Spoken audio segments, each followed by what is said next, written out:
Welcome to the Beyond Pain podcast with your hosts, Joe Gambino and Joe LaVacca. Join the two Joes, two physical therapists, as they discuss how to navigate the uncertainties of pain so you can move beyond it and get back to the activities you love most. This podcast is for Joe, and their guests to share their clinical thoughts and ideas based on their collective clinical experiences. Can this information be for you? Maybe, but we cannot know for sure. Therefore, it is always worth talking to your healthcare provider to make the best decisions in your care before you implement anything on this podcast. And please use common sense. Welcome back into the Beyond Pain podcast. I am one of your hosts, Joe Gambino, and I'm here with our other host, Joe LaVacca. You can find us on Instagram at Joe Gambino DPT for myself, at Strength and Motion _PT for LaVacca over there. Podcast is on Instagram as well, Beyond Pain Podcast, and on YouTube, Cups of Joe _PT. After not recording for a month, Joe, I think I did all right. Yeah, we are back and better than ever. It's good to be with you again on Fridays. Yeah, we did have a little hiatus. Avery was off from school. You were traveling, all good things, but we are back ready to go. And I don't think really any blips on the radar for the foreseeable future. Is that correct? I believe so.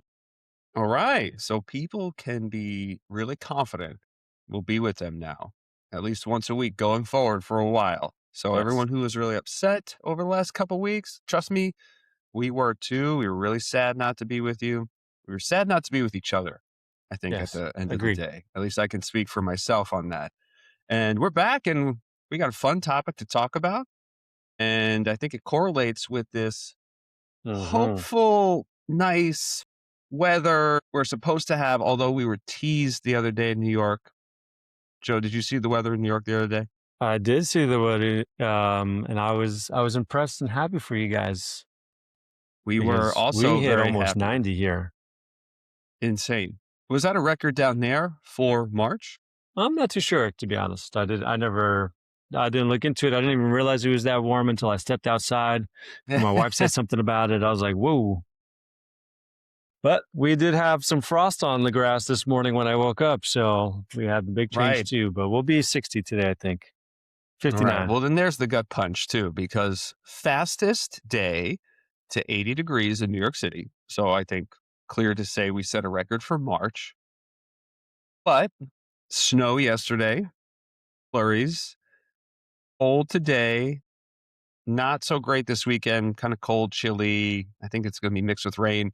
And then we're supposed to get about 8 inches of rain supposedly on Monday into Nice. Tuesday. Maybe after that, that is just enough of what we need to trigger some flowers or get the ground ready for spring. A boy can dream, Joe, is all I'm going to say. A boy can dream. Well, hopefully that means good things are coming for you guys and you guys get back up there. But that's New York winters for you. I think it's they give you a tease, they bring you back into winter, then you'll skip spring and go right into summer.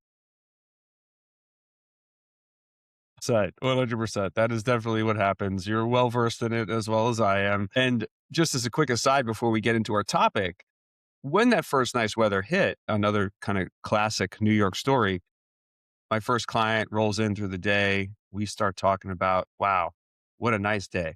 He goes, yeah, until my allergies start.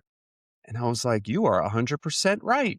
Tell him not to move down Forget this here. springtime. I can't wait for winter to come back. So who are we unless we are complaining about the things we don't have? Correct. And worried about things into the future. But I guess that's just human nature.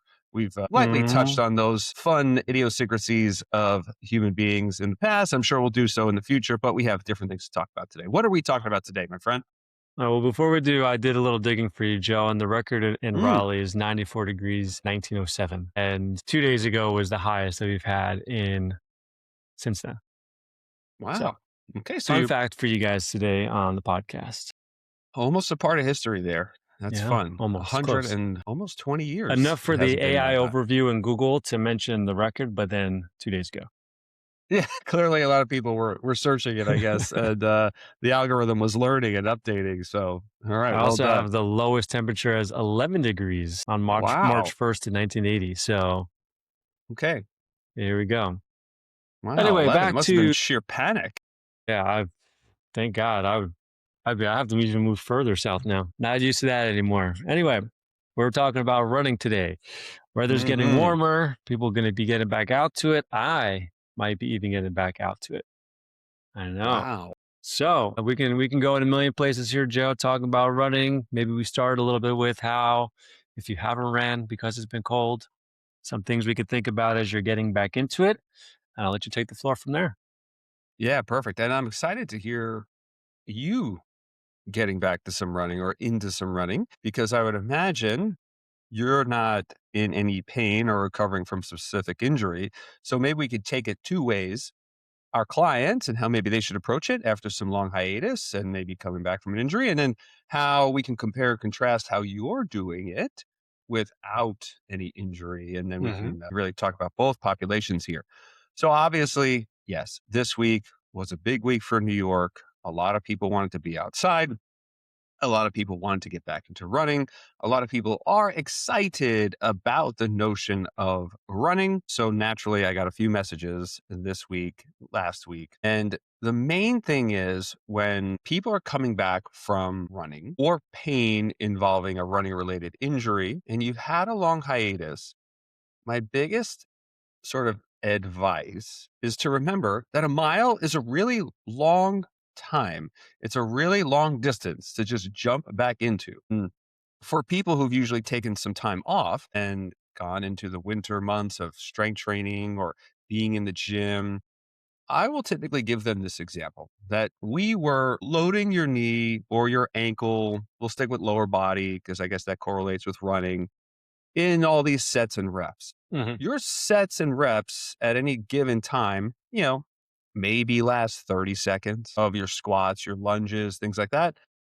And that was in a controlled environment with cueing and tempo, me being there, you recording something, thinking about something very specific. If you're a fairly decent runner, I would imagine that you're around a 10-minute mile, sometimes a little bit more, work your way down to a little bit less. Maybe if you're really good, like Mr. Gambino's going to get by the end of summer, you're in these like single digits, five, I don't know. I don't want to put words in your I mouth just or break goals the for you, world Joe, record. but yeah, but I believe in you. But to think that you're going to then repeatedly load the knee for 10 continuous minutes and then be a little bummed out if your pain comes back or your foot pain comes back, there's a big difference there in your 3x10s, your 4x8s, your Hmm. 5x5s, whatever you're doing in the gym in terms of load and the amount of volume of load that your leg is taking. So the first question is, have you been doing the volume or what have we been doing to prepare you to accept those loads? I think that's really, really important. Then from there, my next reminder for people coming back into running, especially from injury, long hiatus with the winter, is let's just think about intervals. And let's remember that no singular running workout is more important than the next one. And you can only do today. Today's run is the only one that you can do, so don't worry about it. Let's start with maybe 1 minute on, 1 minute off. So we're matching work to rest. Let's see how we do for maybe 3 to 5 times, right? That's just a general Hmm. piece of recommendation I give to people. They're pretty bummed about that because, well, if I only work out for 6 minutes or 10 minutes, what am I doing? And here's the advantage of this. We want to think about building up this aerobic system as well. There's lots of ways we can do that and still protect your injury, your pain. Maybe we do a warm up. We do our 3 rounds of 1x1 or 5 rounds of 1x1. And then we finish that workout off either on the rower. We can finish that workout off on a bike. We can finish that off on any piece of aerobic equipment you want. It could even be just walking uphill.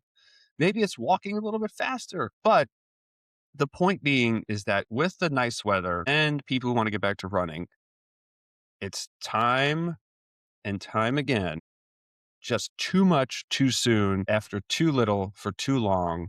And I think that's definitely a story we can both relate to. Hmm. Initially, for people in pain coming back from an injury, Does that seem reasonable? Do you like different intervals? Do you go a little bit less? Do you even push it even a little bit more? What's your advice? Yeah, I think for people who are injured and they've had some sort of hiatus and they're getting back into it, usually if I'm basing my intervals, my question for them, and obviously they may not have the answer currently because they're cold weather, they took a hiatus, but it would be, how long can you run before your pain comes on? And then that answer allows me, then I take that answer and create intervals. If you can run 2 miles before pain hits, a 1 mile like a 1 minute on and 1 minute off for a mile, right, might be like an overly cautious start, and in a sense. So if I have that information at hand, I will use that to dictate what the intervals will be. Maybe for that person might be like a mile on and a half mile off, and then you can, depending on how far they want to run. So I could think it all becomes goal dependent at that point, what they can do without pain, and then you can kind of craft a interval basis around it. I think if you have a hiatus, I think expectations is a big one. We talk about it a bunch. Everyone knows that they have what they can do, but what they can do and where they currently are may not be a match. If you haven't ran in like 3 years, just because you ran 3 miles 3 years ago doesn't mean that you can run 3 miles today. So having expectations of maybe you should start off a little bit easier and then build your way up over a course of a week or so. And then also understanding that you could be sore, or if you have a recent knee injury and you haven't ran for a little bit, your knee might bark at you. And then you just need to take that information so then you can gauge how much intensity and how much volume of things that you have. It shouldn't be like, oh my God, I have pain, like my knee is busted, I can't run, running's bad for me. So I think having those expectations around it, hey, I've been, we'll talk. I mean, I can talk about my running now if you want, but contrary to your belief, Joe, when I did run last year, I did have a little ankle something pop up. So I'll be navigating that as I start into the season. Well, that's a good context, I think, that you gave there, because where I sort of introduced it with this, 1 minute on, 1 minute off, was with the assumption of people were basically hibernating for the last 3 months. They weren't outside. Their treadmill in their gym or their home was broken, and they were only doing some strength based work. So a lot of unknown variables in terms of getting back to the run. But I love that sort of, if you were running already or running in between or maybe doing some interval based work, how has that been going? I love that idea of, well, if you can run for a mile before your pain sets on, why don't we work intervals there? And I think that's fantastic advice for people. So I do love that. How long, and maybe this again is very contextual, would you sort of be thinking about these interval based runs? Is it again goal dependent? I want to Mhm. run 10 miles by July, so we're just going to work kind of intervals up until July. Is there a very like kind of systematized approach that you take? Or is it just very much like, hey, let's see how pain reacts, how you recover, and factoring variables like that? Yeah, I think I'm looking at how their body's responding to it. It doesn't really matter the number. If there's no soreness, no pain, no discomfort, then you're just gonna turn up the dial the next run, and then we'll keep doing that until you get to a point where you can, you know, maybe if you're starting, if we're taking like the 1-to-1 example, and then we go to like the next one's like a 2-to-2. Eventually, when you're doing like 5 minutes straight, I feel like, you could do a 5-to-5, but I think once we're at that point, I'll probably start making like intervals by miles, and I might also start shortening the rest periods at that point. So again, I think it just depends on how they're feeling, how they're adapting. If there is some pain and soreness, I'll probably have them stay there for a while, depending on how high that pain gets or how long it lingers, so that there's tissue adaptation that can happen there, and then let them progress. And then if there is like a big race, and like there's something like specific going on, that then it's like we weigh the risk reward. Hey, you have this race coming up in April, say we have a month, it's a half marathon, you have some pain when you run, is it worth doing the half marathon? Like, how important is it to you? And then if it is, let's do what we can to control what we can control, make sure it's manageable. You go do the race, and then after the race we can figure out how do we kind of bring it back and get you to 100%. Yeah, I totally agree with that. And even when I think about like a return to running progression, like loading tendons, we can start with 15s, then get to 12s, and then get to, 5 reps, work all the way down there. If you look up these like tendon loading protocols. It's like spend 2 weeks here, spend 2 weeks here, spend 2 weeks here, spend 2 weeks here. And that's a very linear and uniform hope that that's what happens. And even with a lot of these return to running programs, it's add a minute every single time you go out, then switch to, like you were saying, work for 2 minutes, rest for one, then work for three, rest for one. And then you get to five or you get to your tens. Now you can just start cruising. Mhm. Again, I'd love for everything to go that linearly, Mhm. but it just often never happens that way. So I think it's having a plan like that, knowing what your ideal framework would be or logical progression would be, and then be willing to, as a clinician, be flexible, but as a client, be willing to accept where you are and realize that as you and I are coaching or training people, there's a glass ceiling that we probably can't see. And we won't know we're there until we start hitting up against it. And I think that's really valuable information that I always tell clients is worth noting, because that's going to be now where we reset and think, okay, we're up to our 4 mile run. We were previously at one. How did we get up to four? Right? We worked our way up very slowly. Now we're going to work around 3, 4 consistently, not push it too much past there until maybe we get, you know, 2 or 3 successful runs at a distance. So it's just, I think, about holding the pattern there a bit and not just thinking that it's just going to keep creeping up, creeping up, creeping up, creeping up. Mhm. If that was the case, then hey, look, you and I would probably be running a marathon by July or whatever. I mean, even if I haven't never run a half or anything before, because I would just keep adding, adding, Yeah. adding, adding, adding, adding, adding, and everything would go according to plan. So I appreciate that as well. What about, and this is another thing that comes up a lot with return to running, footwear. Right. How often are you coaching people on footwear? Is it important to you? What's your advice there? Yeah. I only really coach footwear if I think it's a problem or they have a question, things within that nature. Otherwise, I'm not overly pushing like to make someone go out and spend their hard-earned dollars on something that, maybe like, unless I can say with 100% certainty, I don't want them to go out and spend their money unless they really wanted something like that. So that's where my brain is. I know with me, I did my run. I grabbed a buddy in my community here. We went out for a 2 mile run. I had some very, very flat Vivos that I ran in. And I think it was just, how my previous history of running is like zero, right? There's really not much, maybe I get in a mile a year at best. I decided to let's do it to get out of my comfort zone and change up how I'm training, and then add some ankle issues after that. And I think part of it was shoe wear, part of it was just a bigger jump than I'm used to. So now that the ankle's feeling good, I was able to do a 1 mile run when I was in Mexico a few months ago. I'll probably start with some intervals to start the year, but I'm going to be looking for a pair of shoes that still has a wide toe box, but also that has a little bit more cushion to it. So that's probably where, going back to when we had Jen on the podcast talking about footwear, I really like that she just highlighted like, hey, listen, like like at a minimum, you need the wide toe box. Otherwise, Right. you can fit whatever fits for you for whatever situation it is. And I really like that. So I've always been like, I mean, I like wearing Vivos and flatter shoes. Like, so if I'm walking around and stuff like that, that's perfect.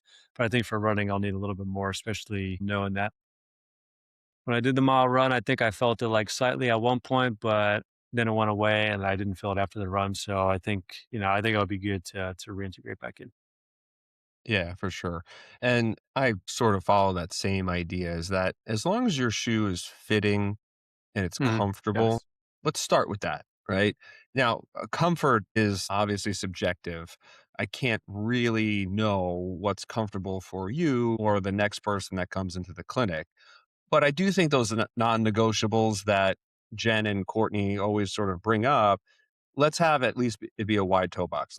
Have be something that fits you and fits your foot. Now, people can fit into some narrower shoes. Not everyone needs like maybe a super, super wide Mhm. toe box, but making sure that they're in at least an appropriately fitting shoe, I think is really, really important. And then from there, it's probably going to be a little bit case by case in terms of what's really bothering people, what's helped them in the past, what tissues do we want to maybe think about progressively loading or unloading. So just because I was having this conversation with somebody this week, they've always seemingly benefited from a little bit more of a stability shoe. She's had knee pain. She's one of those sort of like Hmm. responders to a insert or like a medial arch, Hmm. orthotic or support. So for her, I actually gave her a recommendation of Topo, which has a little bit more of this like built up arch. And I said, try that. I don't particularly like that shoe. It's very uncomfortable for me because it causes a lot of rubbing and friction into my arch. But I don't use orthotics or inserts in that fashion. So for someone like that, just knowing a little bit of the Hmm. differences in some of these wider toe box shoes is really, really helpful. I, like you, do need a little bit more of a cushion, especially if I'm outside on the road and want to get a lot of repetitive motion in, especially with a longer run. So I've always just gravitated to Ultra, which I absolutely love. They have a lot of different varieties in their stack heights and things like that. But point being, find what's comfortable, but be mindful that a lot of these big super cushion shoes, like my New York City people love Hocus. Hmm. It's going to change your gait. It's going to change your cadence. It's going to change how you're pushing off from the ground. It's probably going to reduce some proprioception just a little bit. And now, again, if you're coming back from a foot issue or injury and it's reducing impact forces, proprioceptive forces, and then you have pain afterwards, you're like, but I felt fine during the run. It's like, well, yeah, you probably weren't just feeling anything during the Hmm. run. So I always caution people to think about that. You're very brave for running in the Vivo to start. I really applaud that Thank you. as well. But for me, I never was really able to do that with the barefoot shoe, or maybe I haven't given it enough Uh-huh. practice. However, if we have our running considerations and you're watching a marathon on the TV, I don't know why you'd watch a marathon on the TV, but some people seemingly really enjoy watching marathons. When people are crossing the finish line, they're wearing a very specific kind of like type of shoe. And if you compare that with the Olympics and you watch sprinters, right, 100-meter, 400 meters, they're wearing a very different type of shoe, and those shoes look very different. So when you're sprinting, you're obviously on a track. That's a different surface, right? We won't get into the whole surface conversation right now, but you have these really thin sprinting shoes, right? They look kind of really flimsy on a track. And a lot of your road shoes are a little bit more built up. They have a little bit more cushion because, again, the sport is just a little bit different. So know what you want to do. If it's a speed day, yeah, maybe I'm not going to be bringing out my ultras and my topos. But if it's a long run day or a walk day, those are perfectly appropriate tools for what I want to get done. And having different tools for your fast runs, your short runs, your long runs is totally appropriate. This is why they make soccer cleats versus football cleats versus a basketball shoe, and they all look a little bit different. So know your tool, make sure it's comfortable, and definitely go back and listen to that kind of interview we did with Jen because she gives a Hmm. lot of wonderful insight on the negotiables and non-negotiables of footwear. Yeah, I like that. And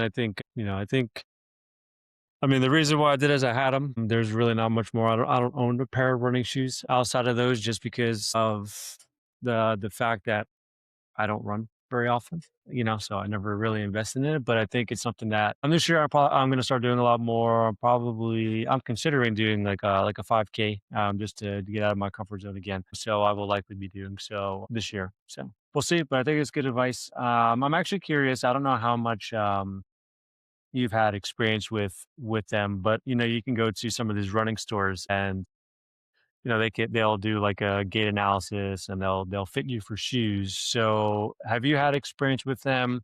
What do you think about them?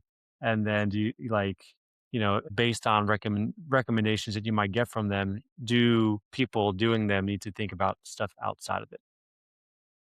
Yeah, I mean, the 10 times out of 10, at least when people have talked to me about their running assessment at a shoe store, it all says the same thing. They tend to overpronate. They need a stability or a neutral shoe. They get recommended into, again, a very typical brand like a New Balance or, even a Hoka or something like that. And I don't know if that's just because that's the easiest, safest marketing message to everyone, right? Just put them in a neutral shoe or some sort of stability shoe with a lot of cushion, or if that's just like what the stores need to sell. If you're a store that's carrying Hoka, maybe you get a bonus for selling more Hokas or New Balances or things like that, as opposed to spreading it out evenly across the board. I honestly do not know. The reason why I even bring that up is after watching a lot of the opioid crisis documentaries and how doctors were given incentive to push opioids on people or rewarded to push opioids on people, that just left me a little bit skeptical of the whole entire medical field and healthcare situation. And then that probably just trickles down to foot stores making generic recommendations and pushing the same shoe over and over and over again. So, can a gait assessment or running assessment be helpful? I'm not sure. I think that a lot of those motions and movements, to the human eye, happen way too quickly to pick up. Then B, when we slow them down frame by frame, they look way more important than they actually are. When we're actually then thinking that's probably occurring over this, a single shot in your run is occurring over milliseconds. Then diving into some of the comparative research, there's not really strong correlations to your foot posture. There's not really strong correlations to your cadence. There's not really strong correlations to any one specific thing. Now, these are all variables you can play with. You can play with your cadence. You can play with your stability shoe. You can play with, your hip position or your trunk position. But a lot of times, I think people are always going to go back to what's most mechanically efficient for them. So this is why I think no matter what you find on your running assessment, your gait assessment, if you're in pain or you're not happy with your performance, this is where you need to change your system and work on strength training. Because what you're doing on your long distance runs is gravitating towards your postures, breath, cadence that you're able to provide most efficiency in. And if you need more efficiency, you need more speed, you need more, distance traveled, then I don't really care what shoe you wear. If you're not increasing the capacity of your quads, if you're not increasing the capacity of your hamstrings, your glutes, your plantar flexors, then it doesn't really matter because you're still operating with the same exact pieces and parts. So make the pieces and parts better with strength training, make them develop more capacity, make them more efficient, and then go run. And it'll probably look different because you're different. You've actually changed the parts. So that's where I think it's more important for runners to really think about the differences or the benefits that strength training can offer as opposed to runs. And I know when people start to run, they're like, but I'm now running 10 miles, 15 miles. I'm doing this 3 days a week. I don't have time for anything else. Well, guess what? You got to make the time because strength training or heavy resistance training is stimulating way different things in your body than your aerobic system being constantly taxed. And just as an easy overview, your strength training is going to be stimulating hormones that help you with collagen production, tendon repair. What happens with runners? What hurts them the most? Usually their joints and their tendons. And then they try to fix it with changing their cadence. They try to fix it with changing their shoes. They try to fix it by maybe breaking up. Oh, I'm going to run 5 minutes instead of 10. All of this is okay. But if you want to change the property of the tendon, we need a different signaling system. And that's the benefit of the strength work. So that's a non-negotiable for me, just like Jen and Courtney and a lot of other healthcare providers who look at footwear have their non-negotiables with footwear. Yeah, I like that. I asked that original question because I feel like I hear that a lot. Like, I went to the store and I got this and they told me this shoe. And I was just curious with, especially now that you have Courtney and you talk to Jen a lot and things like that, if stuff like that have popped up. But I do like the point you made about cross training and things like that, and doing some plyometrics and some speed work and things outside of that to actually get your body to adapt. I mean, it will adapt to running, but I also think, when we're looking at any sort of athletic endeavor or any sort of sport, I mean, like the strength training world and bringing back things into the gym and doing some sort of other stuff is also a way to kind of like rebalance the system in a sense, right? And make sure that we're working on all the qualities versus just very specific ones. And, I always, I mean, I've done a whole lot of work in golf, but it doesn't really change, I think, across the sport that, you don't necessarily, there will always be people who will do well at these things, even if they don't do the cross training or all of the quote unquote like best practices out there. But for even those who are those people, that strength training and doing some cross training and working on their body in other fashions will help elevate that. And for the average person, you're probably not, if you're already, relatively unconditioned from a strength perspective, you can't really jump and like you have pain while running, like doing a lot of these other things are going to be kind of like the low hanging fruit that will help move you in the direction that you want. So I think that I think everyone will benefit from. Personally believe, and this is my own bias, that everyone will benefit from some sort of strength training, even if it's just a small amount during the week. Right. But I do think that there's it's like a low hanging fruit that a lot of people, especially if you're struggling with stuff or you're new to running or you just haven't been fit for very long, you didn't grow up playing sports and things like that. I think it's a very valuable tool to add in for sure. Yeah, 100%. What about you? How are you going about adding in all this running stuff? Because we see you strength train all the Mm, time on Instagram. We know you have this beautiful garage setup. We mm, know we've actually had Mr. Grayson, your trainer, on yeah. a few times. So how are you and Grayson balancing this accumulation of running that you want to maybe do with your strength training? Are you changing your strength training? Give us a little bit of insight on that. No, I'm not going to be changing my strength training because primary goals will remain where I want the strength training to be at a particular volume. But my we call them energy system days will probably default to running. Something easy for me to do early in the morning. It's going to be faster. If I'm doing either like a speed run or a mile, or even if I go like to 2 miles, being able to be finished in somewhere between like 10 and 20 minutes is quite nice. So I will likely be incorporating it within that fashion. It's just gonna be like a slow ramp up. Otherwise, I'm not really too concerned with overall volume because with kids and life and sometimes having a hard time waking up in the morning, it's like 3 to 4 days of strength work. Right. So I think that I have, if I can sneak in some running or some biking or something like that on top of it, that's not gonna break the system. Very good. Are you initially going with easy, medium, hard as your variables? Are you going to be looking at heart rate? Are you going to be looking at more breath type stuff like a talk test? The listeners want to know how are you, how should even they think about this stuff? What's your go-to variable with, your clients with rehab, and what factor Yeah, they I should think consider?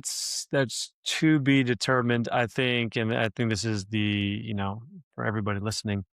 My first piece is consistency. I just want to be checking the box, doing it weekly. I want to make sure that the ankle holds up and that things go well. And then I'm going to just give that a run and see what happens. I think, right now I'm like when I did the 2 mile run last year, I was at a 10-minute mile and I think I might have gotten to like slightly lower on one of my runs, maybe like 9:45 or something like that. So I think the goal will be how can I get it to 8?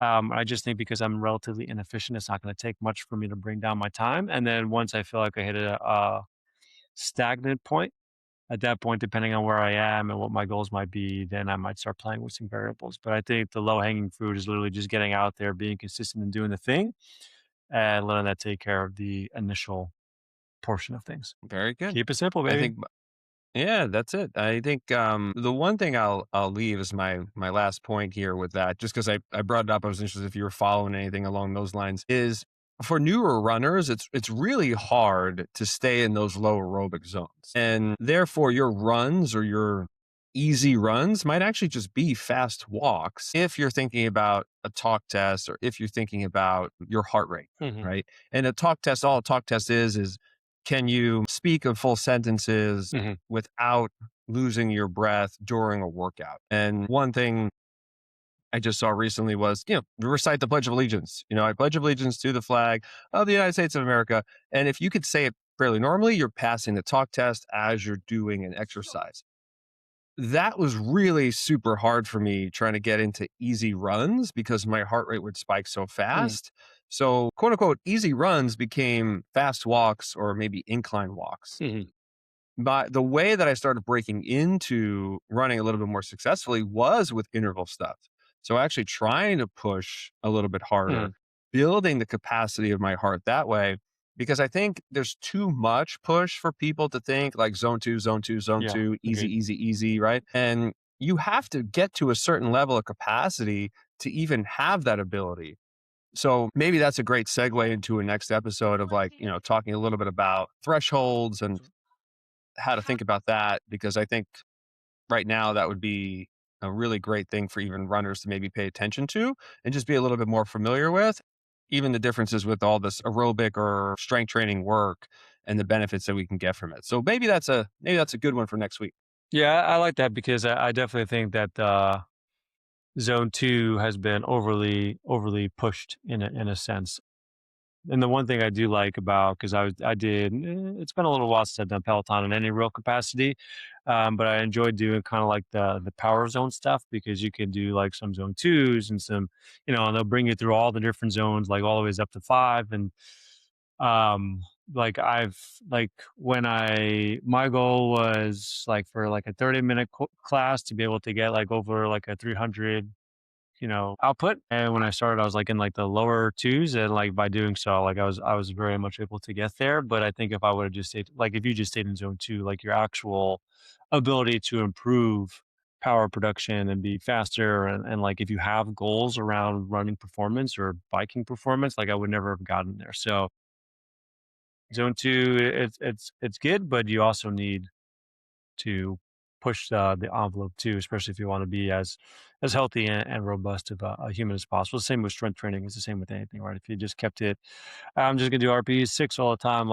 Like sure, you might be a healthier person, but right, but you're not going to be putting more muscle on. You're not going to be really Right. improving any real qualities, so to speak. Right. I think we always say less is more.